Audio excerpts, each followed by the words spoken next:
Hello again and welcome back to the channel. This is Michael from TOEFLresources.com, and today I'm going to talk about the reading section of the test, specifically factual information questions.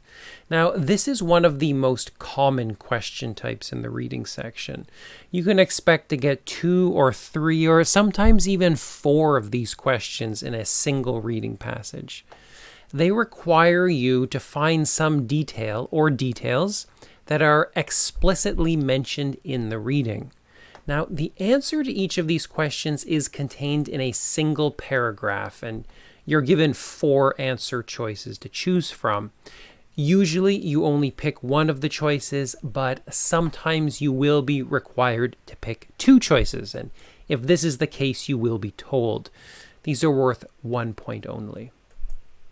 Now, the phrasing of the question is a little bit different every time, but it generally looks something like what you see on the screen here. It might say, according to paragraph 2, which of the following is true about some idea from the reading? Or maybe it'll say, paragraph 3 mentions which of the following about some idea from the reading. All right, let's get started by looking at a couple of these questions. Today I'm going to show you 2 sample questions. They come from a set of an article and some questions that I created, and I've put a link to in the video description down below. I do encourage you to check it out so you can read the whole article and get even more questions to practice with.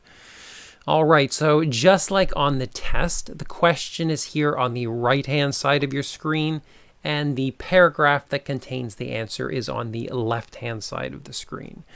The question says, according to paragraph 5, what has recent research on chert tools found at the Silvernail settlement site revealed? Now, the answer to this is C. Now, first, I'm going to talk about why this is the correct answer, and then I'll talk about why the other choices are incorrect. Now, a good way to start looking for the answer is to find the key words in the question prompt and then look for them in the paragraph itself. This doesn't always work, but it is a good starting point. And you can see here that the key words in the prompt are like research, chert tools, and Silvernail settlement. And after quickly scanning the whole paragraph, we can see that all of these terms here are contained in the final sentence of the paragraph, and C is the answer because it expresses the same fact as this sentence does. But it's paraphrased, and that means that the answer expresses the same fact, but it uses different words. So you can notice how the paragraph uses the word chert, but the answer uses materials. And likewise, the paragraph uses construct, but the answer choice uses made from. Likewise, originated in the paragraph is just replaced with from in the question answer. Now, this means that the question is testing both your comprehension of the article and your general vocabulary skill. So you do need to know that vocabulary is not important just to answer the vocabulary type questions, but vocabulary comes in handy for almost all the question types. All right, that's why C is the answer, but let's talk about the other ones. A is not correct, and chert tools is mentioned here in the question, and it's also mentioned in the paragraph. Important city is mentioned here in the question, and that's a possible paraphrase of important population center from the paragraph, but the actual fact expressed in the question choice is not stated in the article. Specifically, the part about how the tools were, they started to be used after some specific point, well, that's just not mentioned in the paragraph. So that means A cannot be correct. Likewise, choice B is not correct. Again, farming tools is mentioned here, and farming tools are also mentioned in the paragraph. And it does state in the paragraph that Cahokia made that it produced the farming tools, but it does not state that these farming tools were only created by Cahokia. We might infer that Cahokia was the only producer of these tools given how important they were, and that sounds kind of illogical, but you cannot make inferences in this question type. Don't be tricked into making some kind of inference or assumption. The answer choice needs to be specifically stated in the paragraph. It could be paraphrased, and the order of it could be kind of moved around, but it still needs to actually be there. No inferences, no assumptions. Now, choice D is also not correct. Again, tools and copper and seashells are mentioned in the question choice, and again, they're all mentioned in the paragraph as well. But there is no statement in the paragraph that tools were traded for seashells. Again, this is sort of an inference trap. Don't just assume that because tools and seashells and trading are all mentioned here, that there's some kind of logical connection there. That's a guess. That's an assumption. That's not a correct answer. All right, here's another question. Now, note that the prompt here is actually mostly a quote from the paragraph itself. It says, which of the following bolstered the population of the city? And those last few words are quoted from the paragraph. Be prepared for that. That's a fairly common question design technique. And the quoted part should be bolded or highlighted when the paragraph appears on your screen. Now, the answer to this one is A. But why? Well, we start by reading the sentence from the paragraph that contains the quote. We read, it is likely that one of Cahokia's massive construction projects, encouraged by the spiritual elite, bolstered the population of the city. So right here, okay, what bolstered the population of the city? Well, it must be a construction project. But construction project is not mentioned in any of the question choices. That's a problem. Now, if you've got like really high comprehension, you might be able to figure out that only a structure could be a construction project, and you might get the answer right here, but that would be hard even for a native speaker like me to get. So we have to keep reading. And we read, this was the largest of the city's mounds, and we say, aha. So clearly the answer is that a mound bolstered the population of the city. But a mound is not one of the answer choices. So that's a problem. I guess we have to keep reading. And then we see that this mound was topped by a massive wooden temple. And that's the answer. But it's a little bit tricky, right? We have to know that a temple is an attractive religious structure. So again, this one requires a little bit of vocabulary comprehension. And indeed, if we keep reading a little bit further, we see that it was seen throughout the city, which means that it was highly visible. So that gives you a little bit more help answering the question. So as I said, this one tests your ability to understand that a temple is a religious structure.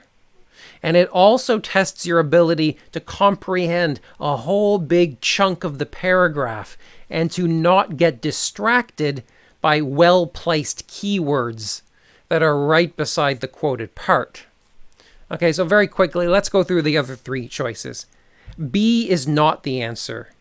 Now, spiritual elites are mentioned in choice B, and they're also mentioned in the paragraph. And they're right beside the quoted part, but it only says that they encouraged whatever it was that bolstered the population of the city. It wasn't them, it was whatever they encouraged, which was that construction project, which was the temple. And again, C is not the answer. Again, construction is mentioned here, and it's also mentioned right beside the quoted part, but there's nothing about the construction being complex. So that's your clue that this is not the correct answer.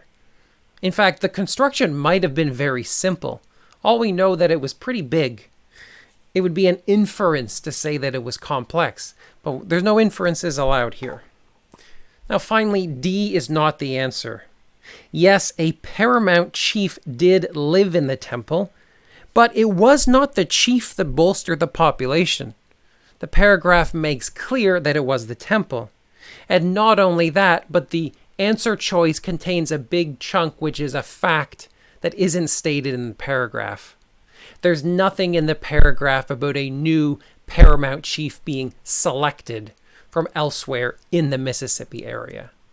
Yeah, the Mississippi area is mentioned, but it has nothing to do with the selection of a chief.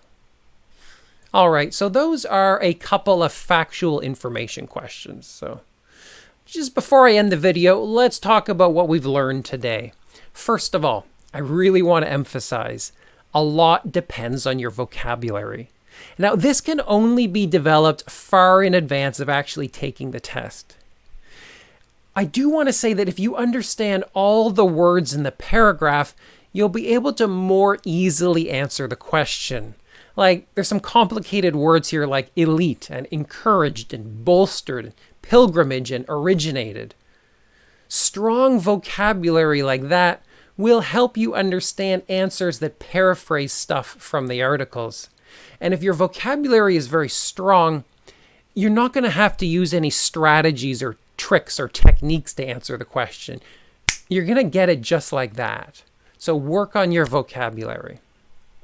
I'll try to put a few links down below in the video description eventually, which have some vocabulary resources. Secondly, be aware that synonyms are often used in the question choices, like a temple becomes religious structure and appealing becomes attractive. This will help you to avoid discarding the correct answer choice, right? So if you don't see religious structure in the paragraph, you might just chuck out that question, that answer choice.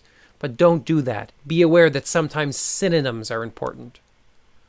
Third, start looking for the answer by focusing in on the quoted phrase or the noticeable keywords from the question, but be prepared to use the whole paragraph.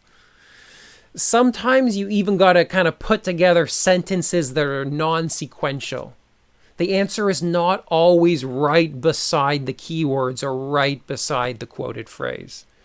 Sometimes you just got to read the whole thing and you got to understand all of it.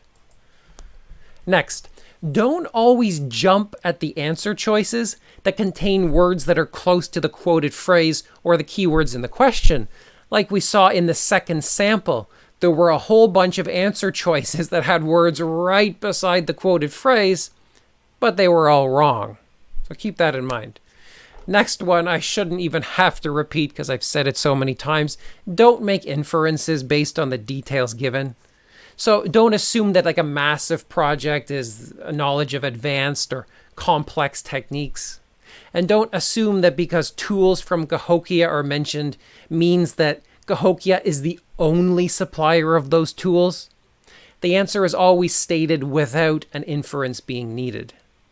Now, there is, just to make your life more complicated, there is a different question type, which is the inference question type, and I'll make a video about that later. And it will specifically tell you to make an inference. So only do that when you're told. Be careful about answer choices that are true, but don't actually answer the question. Now, I don't think I put any of these into the sample, but sometimes the answer choice is yes, something true that yes was stated in the paragraph, but it's not actually the answer to the question. Be very careful about extreme choices that use words like only or never. Those are often incorrect. Finally, remember that not all questions of the same type have the same difficulty. Do you know what I mean? So you might get 4 factual information questions. One of them might be easy for you. One of them might be easy for everyone. It just might be an easy question. So if you are confident that you have the answer, just pick it and move on, right? So if you've done the math and decided that you can spend like 1 minute per question, don't feel that you really should spend the full minute. Like if you're really confident, just pick it, move on. You can use some of that leftover time on the next question, which might be much more challenging and might require a lot more reading.